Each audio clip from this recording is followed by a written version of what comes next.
Alright, Assalamualaikum warahmatullahi wabarakatuh and good day everyone. So for today we're still in the topic of HART authentication technologies under the class of part 4106 biotechnology and HART authentication. So if we look in the class topic for today, we're going to learn about um, HART authentication using targeted polypeptide analysis. Okay, for this topic, we are going to use liquid chromatography mass spectrometer. We call it LC. Sometimes we call it LCMS. In certain laboratory, they have LC cutoff MS, such as liquid chromatography, time of flight mass spectrometer. Okay, or some laboratory they have a more detailed one, LCMS, liquid chromatography mass spectrometer. So what this machine able to do it, okay, it able to you can run your sample using this part, separate the peptide from this part, and then it will be detected by this section. This is the HPLC section, similar like the amino acid analysis. Okay, they have if you look in the previous slide, this is the HPLC one, similar like the LC cutoff, but the detector is different. Okay, the detector for this amino acid is this side. Okay, we have a different type of amino acid detector. We can use DAD, diode array detector, or we call it fluorescent detector, FLD. But for LC cutoff MS, this HPLC is similar part, but the detector is here. We call it QTOF MS, quadruple time of flight mass spectrometer. So when we call it a sample being separated, the peptide will be separated from here and will be detected by this detector.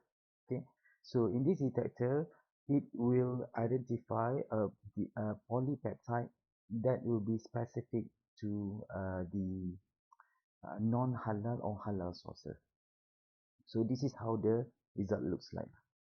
Okay, so if you look here, this one is pork polypeptide, this one is beef. Okay, this one is chevron, this is an example, this one is chicken. Okay, so for this part, this section, okay, we call it, this is a chromatogram, where in this result you will get a precursor and also product ion. Okay, so the one that you saw here is a precursor and product ion, where this the highest one usually we call it a precursor, the lowest one we call it a product ion. So usually from this precursor ion, product ion will be we call it obtained when the polypeptide, the longest one will be is not separated, is be uh, bombarded with electrons, so it will be broken down to produce this product ion. Okay, so precursor ion is the highest content, okay, usually, and then the rest will be the product ion. Okay, oh, I'm sorry, it's not this one. Okay, the highest mass, okay, will be the product ion, and the last the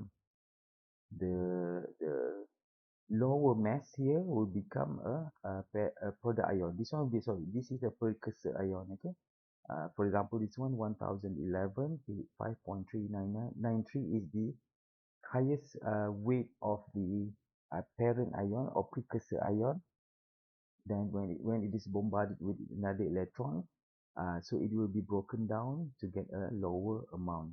Okay, uh, the highest, okay, the higher the peak here indicate the higher numbers of that mass being detected. Okay, uh, so in here when you get this precursor ion and this product ion, you can match into a library. Okay, let me show you. This is came from a paper of this. Okay, so from this product ion that they receive, they identify, the researcher try to this is the product ion that the product ion that they receive, They try to compare with the library. We call it the library as this one, okay? NCBI protein database. So from here you can get different this one different species with different of the uh, uh, genetic bank of the NCBI library specific on the animal uh, precursor and ion lah. So from here you will get the this one we call it polypeptide, okay, from different type of animal. Okay, so they try to compare, okay, different type of animal, and you can see in the middle of this one this is a arrangement of the polypeptide. So perhaps you'll be asking, so what this number this word this alphabet mean? Okay, so I provide this slide. For example, actually when we talk about polypeptide is a combination of amino acid. Remember we learned in the previous class about the HPLC, okay, this one, okay. So we have this one hydroxyproline as serine, glutathione, and glycine. When we combine individual of this amino acid, you will get a polypeptide, okay. However, okay, let's go to this in an example, okay. For example, when we have cysteine, thiourine, alanine, okay, and so on and so forth, these individual amino acid, when they are combined, they will produce one polypeptide, and then polypeptide mean as oxytocin. Okay, similar like this one, you have alanine, glycine, cysteine, lysine, and so on and so forth until cysteine. When you combine them, it become a polypeptide named as somatostatin. 13. Okay, but usually the name is very lengthy, so that's why they are simplified into this alphabet. So the one that you saw here, these are the alphabet of the amino acid, individual amino acid combined together to make a one polypeptide. Okay, uh, so based on this, you will get this result lah. Okay, this is the polypeptide specific to pork, and this is the mass of that polypeptide. 450.2940, okay, and then this is beef, this is chevron, this is chicken, okay, and this is the chromatogram that we can get the parent ion, parent ion, or we call it precursor ion, and then when it is broken down we can get the product ion. So from this parent ion and product ion, researchers usually uh, take this to compare with uh, the library. Okay, so from here you can identify a very specific uh, polypeptide that really characterize the different source of animal lah.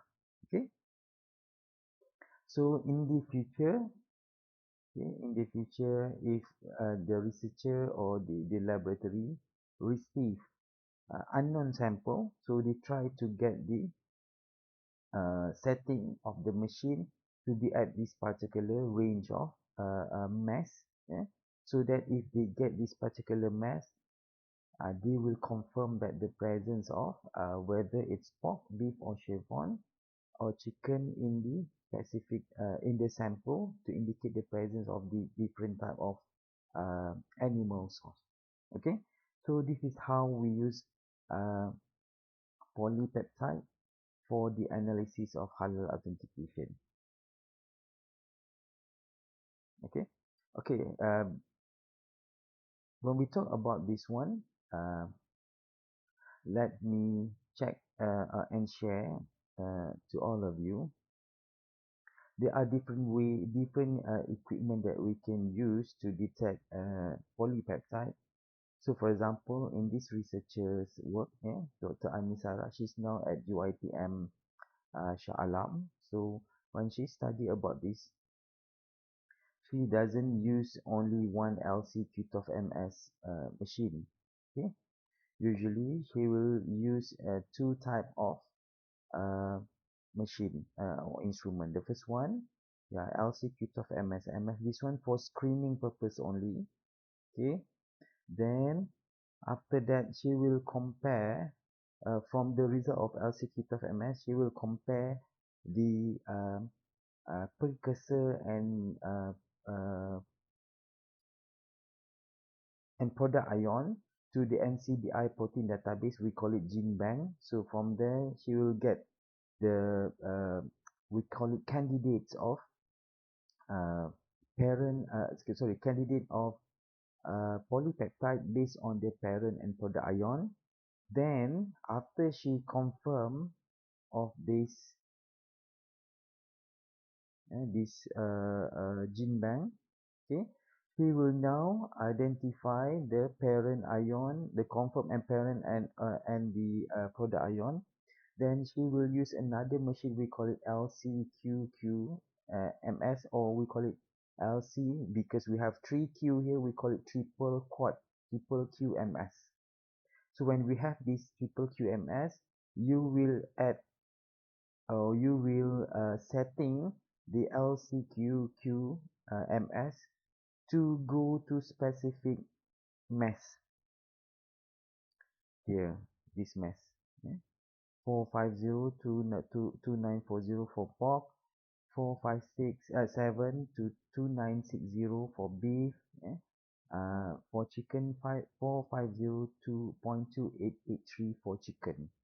So, and from there, if we can detect this particular mass, okay, so that's indicate the presence of the no, we can confirm the presence of the different type of animal source based on the parent ion. Okay, so this is an example how this researcher tried to identify um, targeted peptide eh, specific on certain animal. So if you see here, we have Suscrofa.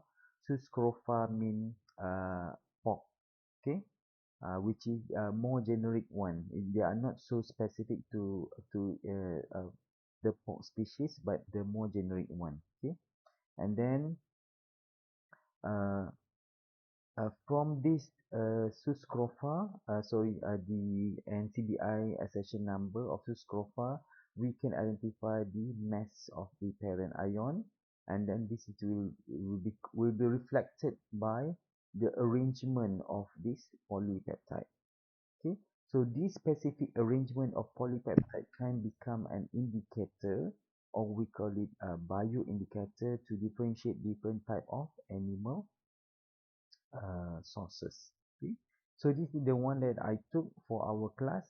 If you would like to know more about this topic, you can refer to this paper. Okay, all right. So again, when this researcher they rerun, or they really focus on this math, okay, and then they will get this chromatogram. Okay, so from here they can identify uh, which we call it specific of the remember this one, LDVITAGAR. These are the amino acid.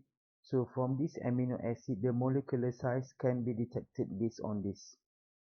Okay, you can see here 374.2, 475.3, 5.88.3. These are very specific, we call it mass for this particular amino acid. So from here you can verify uh, this mass belong to which of this amino acid, and from this arrangement you combine all these amino acid, you will get the mass, the total mass. Okay, so this is for example 450.2892. Okay, so from here you can confirm or double confirm the presence of the type of animal based on the sequence of this peptide lah.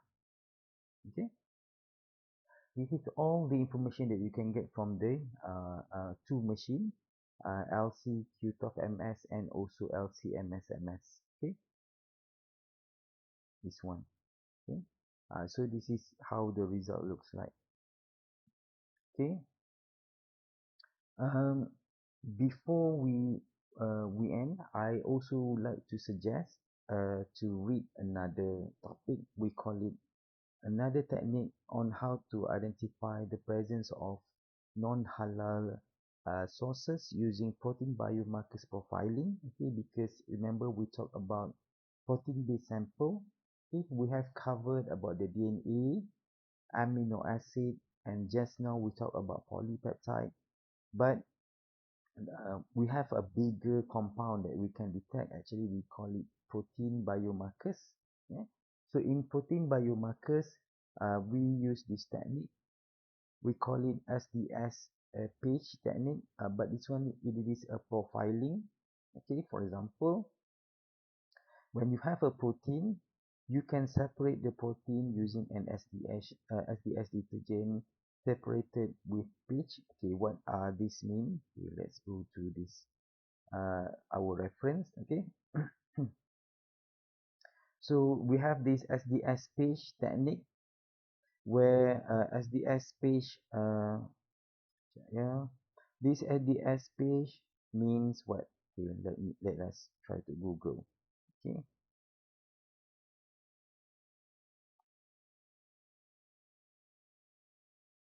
you can actually understand what this means SDS page. Okay, sodium dodecyl sulfate polyacrylamide gel electrophoresis. Okay, it's similar like our DNA technique, but this one focusing on the protein. Okay, so when you have this SDS detergent and protein are separated within this page. Okay, um, you know, page mean polyacrylamide gel electrophoresis. So that's indicate this is the product. Sorry, the preparation of a gel where this gel electrophoresis containing polyacrylamide gel. Okay, so what is the function of the gel? Okay, this one SDS, as again SDS means what? Sodium dodecyl sulfate. So this SDS is used to align the protein. The protein usually when you have a protein in your sample that that you extract, it will crumble. Okay, it will make some like a ball shape, something like that. But in order for us to make sure uh, they can be separated, we have to use the SDS page to sorry, the SDS sodium dodecyl uh, sulfate to strengthening. No, sorry, it's not strengthening. To linearize it, to make it linear, to make it in one line.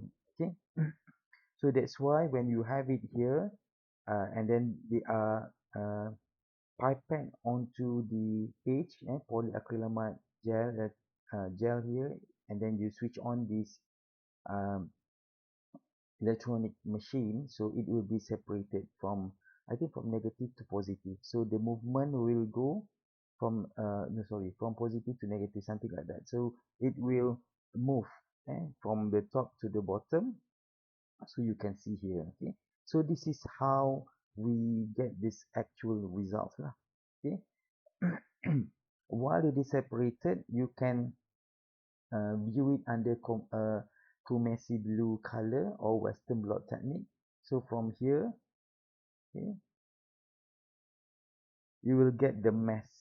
Okay, usually on the left side, you have a ladder similar like the DNA. Okay, so this ladder will indicate the mass of that protein. Okay, another technique we call it Western blot. This one also similar, but they have different colored. So on the left side is the ladder, meaning that the mass that we can anticipate. And then this is the protein named as a beta tubulin 3. This is an example of protein. So you can see the mass is between 60 to 40 kb. So usually if it is between of that, that's indicate they are um, half of it, 50 kb actually. Okay.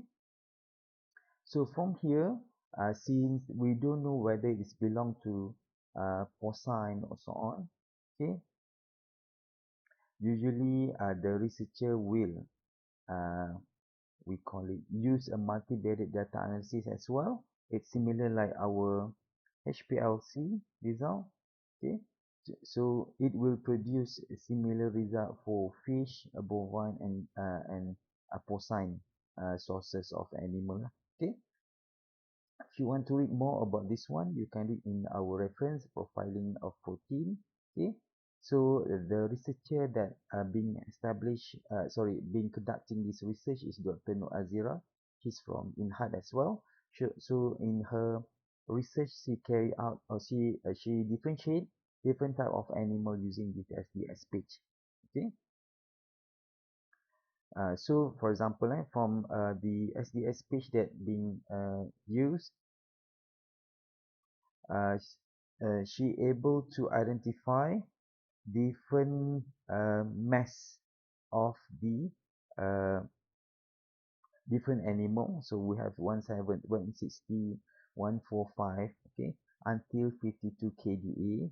This kDa is the weight, is the molecular size of that particular uh, we call it protein. This is the size based on this, but different animal that being tested.